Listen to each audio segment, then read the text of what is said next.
Бұл видео сіздің өміріңіздегі мазасыздық және қорқыныш күй жайлы болмақ. Барлықтарыңызға менің YouTube каналыма қош келдіңіздер деп айтқым келеді, құрметті оқырмандар. Бүгінгі видео именно сіздің қорқынышыңыздың себептерін анықтап, және де сол күйдің сізде не үшін болып жатқанын анықтауға көмектесетін видео болмақ. Сізбен бірге қорқынышты жағдайлар, әртүрлі мазасыздық күйдер сіздің өміріңізге кедергі келтіріп, және де одан ешқандай да бір құтылудың жолдарын таппай жатқан болсаңыз, және сол қорқынышты ойларыңызбен навязчивый мысли дейді ғой, сол нәрсе сізді үнемі мазалап жүрген болса, именно осы видео сол сіздің состояниядан қалай шығу керектігіне арналады. Видеоны міндетті түрде соңына дейін көріп, өздеріңіздің сол күйде жүрген таныстарыңызбен, туыстарыңызбен, жақындарыңызбен, достарыңызбен міндетті түрде бөлісіп қойды ұмытпаңыздар деп айтқым келеді. Мен Айгүл Тастанбекқызы, 10 жыл осы салада толықтай білімі бар психосоматолог практик маманы боламын. Қазіргі күндегі Московский институт психоанализаның магистр студентімін. Көптеген ұстаздардың, оның ішінде Валерий Синельниковтың, Роман Сухининнің шәкірті боламын. Қазіргі күнде өзімнің қоржынымда 10 жылдық бір білімі бар психосоматолог практик маманы. Және де осы күйден, қорқыныштан, мазасыздықтан, депрессиядан, стресстен, әртүрлі уайым, қайғы, әртүрлі психологиялық ауытқулардан тіпті көптеген 10 мыңнан астам адамға көмек бердім десем артық айтпаған боламын. Бұл видеоны көрмей жатып, сіз өзіңіздің қорқынышыңыздан, үрейіңізден, қайғыңыздан, ішкі қысымыңыздан арылуға көптеген жолдарды іздеген боларсыз. Врачтарға барсаңыз, ол да нәтижесіз, сізге уақытша көмек беретін бір дәрі-дәрмектер ұсынған болуы мүмкін. Психологқа қаралатын болсаңыз, ол өте ұзақ сізден энергияны, күш-қуатты, сіздің уақытыңызды талап еткен болады. Және ешбір жасап жатқан амалдарыңыз нәтижесіз болып, сізді осы қорқыныш, үрей, мазасыздық, ешбір ойыңыздан кетпей қалған болса, демек сіз дәл қазір сол состояниядан дұрыс шығудың видеосын көріп отырсыз деп айтқым келеді. Не үшін мен сіздерге бұл қорқыныш жайлы, паникалық атака, депрессия, стресс, мазасыздық жайлы толық айта аламын. Өйткені ол состояниядан ең бірінші болып менің оқырмандарымнан алдын мен өзім болған ол состоянияда. 6 айдың көлемінде менде паникалық атака, яғни дүрбелең шабуылда өмір сүргенмін. Оның арасында созылмалы стресс, депрессия, невроз, апатия состояниялары өте көптеп болған, және одан шығудың бір ғана жолы менде дұрыс білім ғана. Маған дұрыс сол жолдан шығуға бағдар беретін менің ұстазым ғана болған. Оған дейін де әрине мен басқа методтармен емделмекші болдым, яғни медицина тарапынан, невропатолог, психотерапевт, психиатр тіпті. Оның арасында оқытылу, қаратылу, китайский медицина, массаж, әртүрлі физиолечениялар, дәрі-дәрмектер, психотропный дәрілер, тыныштандыратын, ұйықтататын, витаминдер, тағда басқа көптеген қандай ем шаралар бар, соның барлығын өзімнің өмірімде қолданып көрдім. Әрине, болса да барлығы нәтижесіз болды. Не үшін? Өйткені мен основной проблемамен, яғни сол проблеманы менде туындатып тұрған себептермен жұмыс жасаған жоқ. Яғни миымдағы, психикамдағы сол қорқынышты, уайымды, қайғыны, мұңды, депрессияны, стрессті, апатия состоянияны, неврозды беріп тұрған моменттермен мүлдем жұмыс жасаған жоқпын. И әрине ол болса да нәтижесі нөлге тең болады. Ол қорқыныш менде қалай практикат ететін? Қатты қорыққан кезде өте қатты жүрегім тарсылдап кететін. Тамағыма қолым тығылатын, аяқ қолым дірілдеп, сондай бір мазасыздық, тершеңдік пайда болатын. И как будто мен тура сол моментте, яғни панический атака болған кезде, дәл сол кезеңде как будто бір өліп кететін сияқты. Немесе мені ешкім құтқара алмай қалатын сияқты. Маған мүлдем бір жан, менің айналамды қоршаған адамдар мені сол состояниядан шығара алмай қалатындай сондай жағдайда күй кештім. Және ол өте қорқынышты жағдай. Скорый шақыратынбыз, массаж жасататынмын, успокоительный дәрілер ішетінмін. Соның өзінде жаңағы сен қазір міне осы секундта өліп қаласың, немесе саған ауа жетіспей қалады, немесе сен жынданып кетесің, немесе сенде бір определенный бір психикалық ауытқулар орын алып кетеді деген ой өте қатты бүкіл денемді, яғни басымның, шашымның ұшынан бастап аяғымның ұшына дейін сол ой мені толықтай басқарып алатын. Және ол ойдан шығу ол мүмкін емес. Сіз не жасасаңыз да ол моменттерде, қандай состояниеға түссеңіз де, қандай дәрі ішсеңіз де, бір сол ой егер кіріп алатын болса, ол состояниедан шығу бір өте қиын, маған қиынға соғатын. Ешқандай да инструмент, ешқандай да практика, ешқандай да техника, ешқандай да тыныштандыратын дәрілер де еш нәрсе маған ол кезде көмектеспеді. Әрине, ол кезде как будто сенің жан жағыңдағы ең жақын деген адамдар, олар ол моментті басынан кешіп көрмеген екен, оларға бір түрлі болуы мүмкін. Неге қорқасың? Соғыс болып жатыр ма? Жан жағың тыныштық, үйіңде отырсың, жан жағыңда адамдар бар, күндіз, не үшін қорқасың деген сияқты бір әртүрлі түсініспеушіліктер болатын. Ол нәрсе, оны сол моментті, сол состояниені басынан кешкен адам ғана түсінеді. Басқа адам оны түсіну, ол екі талай нәрсе. Өйткені сіз сол кездегі сезініп жатқан эмоционалды фонды сіз ғана басыңыздан кешіріп жатсыз, сіз және сіздің психикалық жағдайыңыз. Негізінде ондай состояниеға, депрессивті состояниеға түсетіндей, панический атакаға түсетіндей менің өмірімде ешқандай да бір жағдайлар орын алған жоқ, бірақ мен оның себебін мүлдем анықтай алмадым. Не үшін мен олай-солай ауырып жатырмын? Не үшін қандай невропатологқа, қандай психотерапевтке, қандай психиатрға барсам да маған нақты ештеңе айта алмайды. Тек қана сол диагнозды қою, дәрі беру, тыныштандыру мен ғана шектеледі. Сол сұрақтың жауабын мен тапқым келді. Не үшін мен ол состояниедан шыға алмай жатырмын? Неге мен соншалықты қиналып жатырмын? Неге именно менің психикам, яғни менің миым тек қана маған өлім туралы, сол қорқынышты ойларды, навязчивый ойларды, именно сол ойлармен мені не үшін қинап жатқанын маған мүлдем белгісіз болды. Негізінде ол күйдің, ол состояниенің өзінің этаптары бар. Бірнеше этап бар. Бізге бірақ оны өкінішке орай ешкім түсіндірмейді. Ешқандай дәрігер, ешқандай невропатолог, ешқандай біздің жан жағымыздағы адамдар, ешқандай соның маманы тіпті мүлдем түсіндірмейді. Неге? Өйткені оның адамның өзі ғана сол этаптардан өткен кезде ғана барып оны түсіне бастайды. Яғни ол қалай басталады бізде? Жалпы ол этап бір кездерде ол сізді тіпті балалық шағыңызда болған болуы мүмкін, немесе жасөспірім шағыңызда болған болуы мүмкін. Қалай басталады? Бір нәрседен қорқып қалдыңыз. Өте қатты денеңізде қысым пайда болды. Немесе бір негативті өте үлкен бір программа пайда болды. Немесе сол программаны басыңыздан кештіңіз. Бір депрессивті жағдайда біраз уақыт жүріп қойдыңыз. Созылмалы, жасырын, депрессивті жағдайда басыңыздан кешірдіңіз. Немесе бір стресстік жағдайды кешірдіңіз. Бір туысыңыз, жақыныңыз, бір сізге бір таныс адам, көрші, білмеймін, мектепте, студенттік кезіңізде бір өте қиын, негативті бір оқиғаны басыңыздан кешірдіңіз. Элементарный бір мысал ретінде алатын болсақ, кішкентай кезіңізде сізді бір қабаған ит қуалады, сіз одан қорқып қалдыңыз, немесе кішкентай кезіңізде бір мас ішіп алған бір еркек адамды көрдіңіз, ол әкеңіз, туысыңыз, көршіңіз, айдаладағы біреу болуы мүмкін деген сияқты. Содан қорқып қалдыңыз, сода денеңізде сізде өте қатты қысым пайда болды. Және сіз сол кезде қорқтыңыз, болды, оны ұмытып кеттіңіз. Как будто ол оқиға ұмытылып кетті, бірақ оны сіздің психикаңыз бен денеңіз, физикалық денеңізде ол мәңгілік қалып қояды.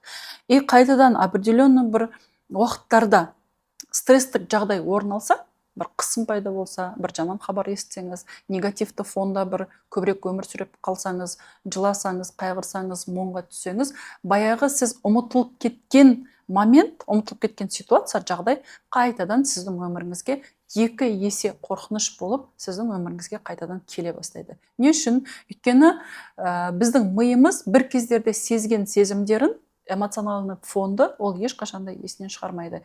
Осы сезімді қайтадан сезу арқылы, Айгүл, немесе Айнұр, Гүлнұр осы нәрсені қайтадан сұрап жатыр екен ғой менен деген түсінік пайда болып, оны біздің өмірімізге қайтадан ярко выраженный эмоция ретінде, негативный эмоция ретінде қайтадан бізге бере бастайды. Негізінде табиғатымыздағы қорқыныш сезімін сезіну, ол нормальный нәрсе, ол қалыпты нәрсе. Қорқыныш сезімін сезіну, уайымға түсу, уайым қайғыға берілу, ол біздің табиғатымызда Құдайдан заложенный нәрселер. егер де бізде ол нәрселер болмаса, адамның инстинкт самосохранения дейді ғой, и сол нәрсе бізде болмайтын еді. Біз табиғи қорқыныштарымыз бар болуы, ол қалыпты нәрсе. Қалыпты біздің миымыздың, психикалық жағдайымыздың қалыпты біздің өмірімізге беріп жатқан реакциясы. Қорқыныш та қалыпты, сіздің уайымыңыз да қалыпты. Бірақ қашан қалыпты? Ол определенно бір уақытта ғана қалыпты. Сол кезде қорықтыңыз, болды, ол состояние өтіп кетті. Ол қазір ол состояние жоқ екенін түсіну, ол қалыпты. Аз уақытта ғана сіз соны басыңыздан кешу, ол нормальны нәрсе.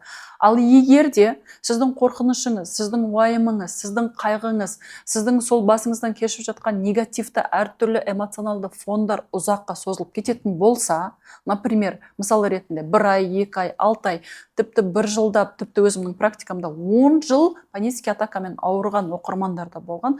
Солай егер де ұзақ мерзімге созылып кететін болса, ол уже қалыпты емес. Ол уже сіздің психикалық жағдайыңызға, физикалық денеңізге, ол сіздің денсаулығыңызға өте үлкен колоссальный зардап тигізеді, өте үлкен зардап шегетін боласыз уақыт өте келе. Неге? Өйткені кез келген қорқыныш, кез келген уайым, кез келген қиындық, кез келген проблема, ол біздің денеміз үшін өте үлкен қысым болып есептелінеді. Яғни қысым дегеніміз ол напряжение. Напряжение күйде үнемі өмір сүру біздің психикалық жағдайымызға, яғни біздің миымызға ол қалыпты нәрсе емес. Не үшін? Өйткені адам напряжениеда өмір сүрген кезде оның стресс гормонының көптеп бөлінуі орын алады. Адам уақыт өте келе, ондай адамдар стресстік күйде, депрессивті күйде өмір сүрген адамдар қуана алмай қалады, күле алмай қалады, шаттана алмай қалады, қалыпты бақыт гормондарын сезіне алмай қалады, бақытты өзінің шақтарын елестете алмай қалады. Тіпті болады, бір адамдар, өзімде де болған ол жағдай, мен депрессивтік, стресстік, апатиялық жағдайда жүрген кезде мен тіпті күлудің не екенін ұмытып қалған моменттер болған. Қалай күлу керек? Адамдар күліп жатса, неге күліп жатыр? Күлу деген осындай ма деген сияқты. До такой степени біздің өмірімізде біздің қалыпты гормондарымыз, дофамин, эндорфин гормондары, бақыт гормондары, солардың өзінің жойылып кету қаупі бар. Яғни сіз ұзақ уақыт стресстік жағдайда, апатиялық жағдайда, депрессиялық жағдайда күй кешетін болсаңыз, сіздің өзіңіздің табиғатыңыздағы заложенный бақыт гормондарының жойылып кету қауіптері өте қатты завышенный болады. И осы жерде бұл состояниядан шығудың жолдары бар. Бірінші, негізінде бұл видеоны көріп отқан әрбір адам, демек сіз бұл видеоны жайдан жай көріп отқан жоқсыз. Демек именно осы видеоны сіз көру арқылы өзіңіздің қорқынышыңыздан, уайымыңыздан, апатия состоянияңыздан, жасырын, может, жария, депрессивті, стресстік состоянияңыздан шығуға сізде бірден бір себепкер видео болуы 100% қалауымен. Өйткені әрбір адам өзінің сол состояниедан шығудың жолдарын мәңгілікке іздеп жүреді. Қалай шықсам екен, не істесем екен, рухани жағынан дамысам екен, может мен миым дұрыс жұмыс жасамай жатыр ма, может менде білімсіздік болып жатыр ма, может маған врачтар бір нәрсені жасырып айтпай жатыр ма, может мен туысқандарым түсінбей жатыр ма, может мен жынданып кетіп бара жатқан сияқтымын, менің басым істемейді деген сияқты әртүрлі гиперконтрольда, яғни соны ізденумен жүреді. Ал бұл видео, демек, сіз бүгін нағыз өзіңіздің жолыңызды табуға себепкер болады деп өте қатты үлкен сенімдемін. И біз осы видеода қазір мен сіздерге бірнеше практика беремін. Ең бастапқы этаптарында сіз өз-өзіңізге көмек бере аласыз. Тағы да бір қуантатын хабар айтқым келеді осы жерден, что панический атакадан адам өліп қалмайды. Бірақ өліп қалатындай бір состоянияда болады. Ойлайды, қазір болды, осымен бітті, мен дәл осы жерде қазір мен өліп қалуым мүмкін деген сияқты қатты бір сезімдер келеді адамға. Бірақ ол жақсылыққа, панический атакадан ешқандай да әлі неде статистика бойынша адамдар өлмеген. Бірақ ұзақ уақыт жүру одан өте қауіпті біз үшін. Қазір ең бірінші техника, сіздерге берілетін практика, міндетті түрде жасаңыздар. Егер сізде паникалық атака, өте қатты сондай бір невроз, сол состояниеда болсаңыз, бізге дәріден қарағанда именно физически беретін состояниеміз сол көбірек бізге көмек береді. Сол состояниядан шығуға, сол состоянияның агрессивті формасын төмендетуге өзімізге ең алғашқы көмек қолын созуға. Ол жерде не жасайсыздар? Бірінші тұрып, өздеріңіздің тұрып, отырып, егер оған мүмкіншілік болмаса, жатып та жасауыңызға болады. Ол нормальны, қандай күйде жасасаңыз да. Ең бірінші болып, осознанно өзіміздің демімізге мән береміз. Қалай дем алып жатсыз? Бірінші болып, көп адамдар негізінде өмірде көп адамдар ауызбен дем алады. Ол қалыпты, бірақ именно осы моменттерде стресстік паникалық атакада мұрынмен демалу көбірек біздің миымызды кислородпен насыщаться етеді. Яғни кислородты миымызға көбірек тасымалдайды. Неге? Именно дыхательный практикалар көбірек бізді сол состояниеде құтқарады. Бізге көмекке келеді. Ең алғашқы көмектердің бірі болып есептелінеді. Давайте менімен бірге жасаңыздар қазір осы практиканы, и осы жерде автоматты түрде өздеріңіздің жеңілдеулеріңізді сезіне бастайсыздар. Ол қалай? Алғашқы 4 секундта мұрнымызбен аузымызды жауып, именно мұрнымызбен терең дем аламыз. 4 секунд именно болу керек.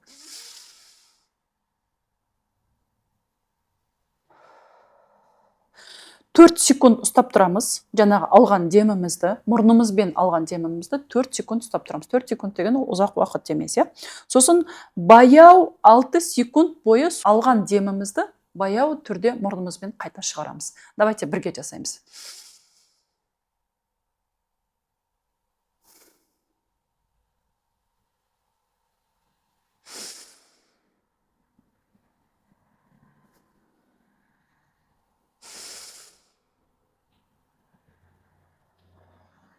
Осылай 10 рет қайталаймыз. Яғни, бұл жерде не болып жатыр? Қандай физикалық өзгерістер болып жатыр?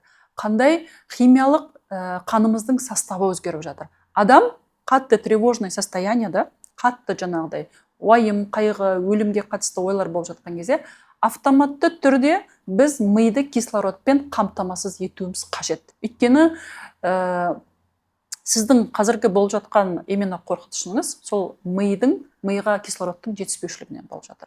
Ал біздің қазіргі жасаған практикамыз, яғни дыхательный практика, алғашқы 4 секунд демалу, 6 секундта оны қайта шығару, именно біздің миымызды, психикалық жағдайымызды кислородпен қамтамасыз етеді. Оны жасап болғаннан кейін бір 10 секундтай сондай бір тыныштықта отырып, өзіңіздің состояниеңізді тексеріп көріңіз, бақылап көріңіз. Міндетті түрде ол жерде 100% сіз тыныштанып қаласыз. Сіз кәдімгідей деп көзіңіз ашылып, уже жан-жаққа нормальный, қалыпты жағдайда қарай бастайсыз. Күнделікті бірнеше рет қайталасаңыз, қорқынышыңыздың симптомдары жеңілдеп қалады. Прям күніне қанша рет жасасаңыз да, ол ешқандай маңызды емес. 3 рет, 4 рет, 5 рет, ең бастысы күнделікті жасап отыру. Бірақ қорқыныш үрей сезімдерінің негізгі 3 факторды да проработка жасаған жөн. Олар қорқыныш үрей сезімдеріне физикалық түрде әсер ету. Өйткені кейбір кезде ол бір минерал немесе дұрыс витамин жетіспеушілігінен болады. Қорқыныш үрей сезімдерінен психика арқылы әсер ету. Неше түрлі практика жасау, медитациялар, тыныштандыру, физикалық нагрузкалар, әртүрлі дыхательный практикалар деген сияқты, қорқыныш үрей сезімдерінің рухани түрде де әсер ету. Яғни біз қорқынышымызға, өзіміздің уайымымызға тек қана бір тараптан ғана әсер етпейміз да, жаңа медицина бойынша.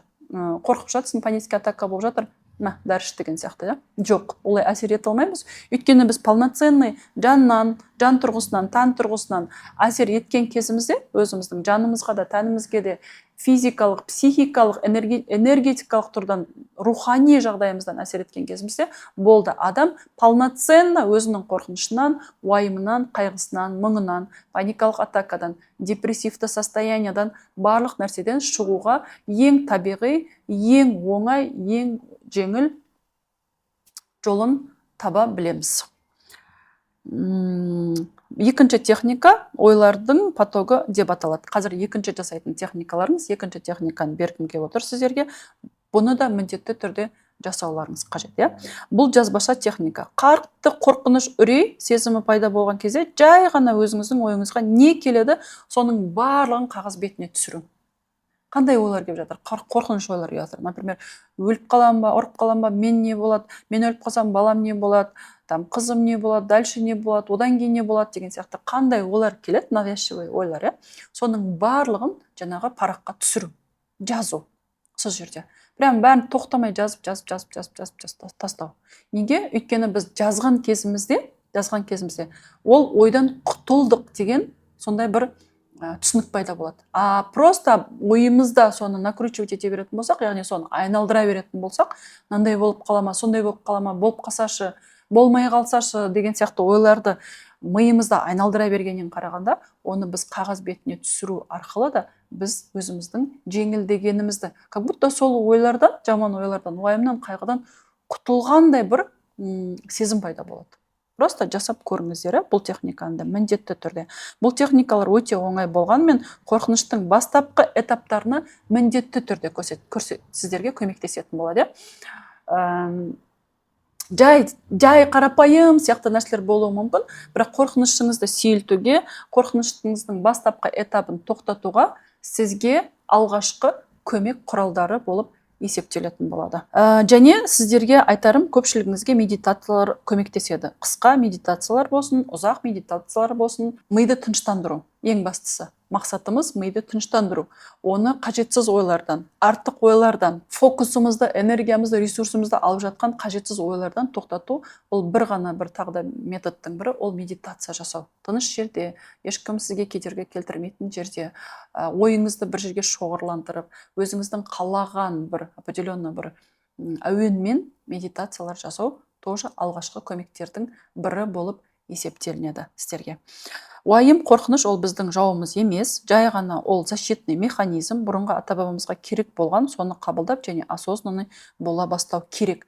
Яғни біз адам заты пайда болғаннан бастап, ол бізге заложенный инстинкт самосохранения. Яғни біздің қалыпты реакциямыз, қорқынышта, уайымда өмір сүру, ол біздің қалыпты реакциямыз болып есептелінеді. Құрметті оқырмандар, бұл сіздерге видеодағы, YouTube каналдағы берілген алғашқы қысқа видеолардың бірі болып есептелінеді. Әрине, біз өзіміздің қорқынышымызбен, уайыммен, паникалық атакамен, депрессия, стресс, қайғы, қорқынышты навязчивый ойлар, әртүрлі өзіміздің состояниямыздан, тіпті галлюцинациядан да шығу үшін оның жолдары бар. Ол жолдарды мен сіздерге өзімнің тегін сабағымда толықтай бергім келеді. Осы видео сіздерге ұнаса, ақпараттар пайдалы болған болса, менің YouTube каналыма тіркеліп, өздеріңізге видеоны сақтап алып, қажет деген адамдармен бөлісіп, лайк басып, комментарий жаза кетіңіздер. Тегін сабаққа тіркелу үшін осы видеоның астындағы закрепленный комментарийдағы сілтемеге өтіп, өздеріңізге орын аласыздар. Өйткені ол тегін сабаққа тіркелу орын саны шектеулі, бізде азғынтай ғана орын бар. Сол үшін именно сол комментарийдағы сілтемеге өтіп, тіркеліп, өздеріңізге орын аласыздар. Барлықтарыңызды қорқыныштан, уайымнан арылып, бақытты, шаттыққа толы, қалыпты, толық бақыт гармонында өмір сүргілеріңіз келсе, өздеріңіздің қорқыныштарыңыздан арылыңыздар. Және де әрине ол мүмкін. Ол нәрсе әрбір адамның қолынан келеді. Просто сіздерге дұрыс бағыт беретін ақпараттарды өздеріңізге алып, және де сол жолдан шығуға әрекет жасаңыздар. Барлықтарыңызды тегін сабақта күтемін. Өздеріңіздің осы видеоның астына комментарийларыңызды жазып қалдырыңыздар. Келесі сабақтарымызда кездескенше сау болыңыздар.